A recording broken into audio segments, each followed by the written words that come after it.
کپواڑہ کے ہفرہ جنگلات میں آج فوج نے ایک بڑے حادثے کو اس وقت ٹال دیا جب فوج کی ایک گشتی پارٹی معمول کے مطابق گشت کر رہی تھی تو اچانک ان کی نظر ایک جگہ پر پڑی جہاں پر ایک بارودی سرنگ نصب کی گئی تھی۔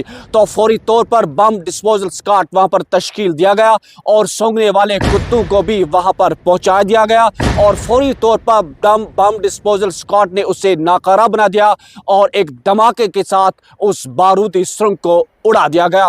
پورا علاقہ اس کارروائی سے دہل اٹھا۔ دھماکہ اس قدر تیز تھا کہ پورا علاقہ دہل اٹھا۔ فوج نے اسے ایک بڑی کامیابی سے تعبیر کیا کیونکہ اگر یہ بروقت یہ کارروائی انجام نہیں دی جاتی تو ایک بڑا حادثہ ہو جاتا۔ تو اس طرح سے ایک بار پھر ملیٹنٹوں کا منصوبہ فوج نے ناکام بنا دیا۔